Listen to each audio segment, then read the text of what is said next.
What's the worst thing anyone's ever done to get into university?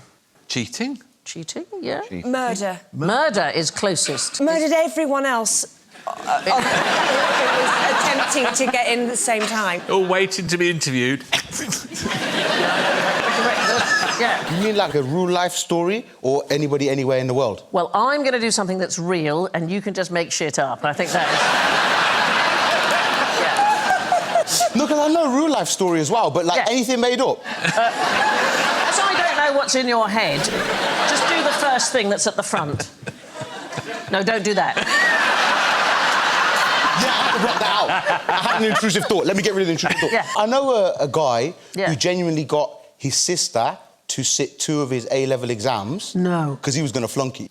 And we were like, that's a dead plan. That's your sister. As far as I'm aware, that's a girl, bruv. Yeah. Like, how are you going to get her to do it? Yeah. And then she came in and there was external invigilators. Right. And the invigilator said, oh, Mohammed. And she went, yeah, what's your problem? And she went, no problem.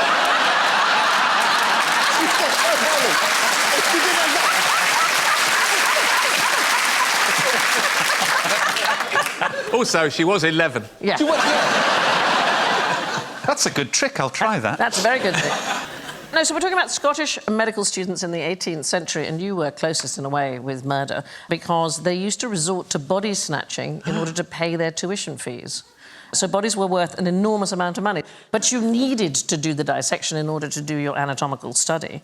And they eventually had to forbid them from stealing dead bodies because people would pay money in order to be able to have enough bodies to dissect. And students were paying their tuition fees by turning up with corpses. And there are still, to this day, tunnels between the colleges and the anatomy theatre at the University of Edinburgh, through which the resurrection men, as they were known, or body snatchers, they would take them through. Bodies were more expensive during the winter. Do you know why that might be? Harder to dig up?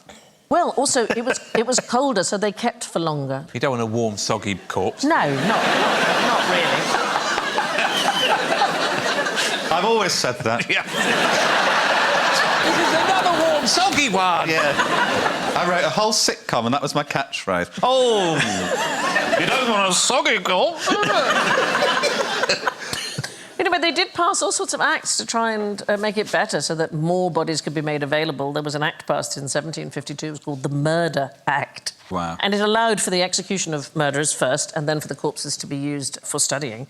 But wouldn't you know it, there were just not enough people found guilty of murder, and so there still weren't enough corpses to go around. Why is that man attacking Simon Pegg? All said, you know what you're doing. But Back off or I'll trim your beard. Eventually, poor families were allowed to donate a dead person from the family if they couldn't afford the burial. After 1832, they were allowed to give the body away. Every cloud. I know, right? Thank you for watching. Do remember to subscribe to the QI channel and click here to watch more videos.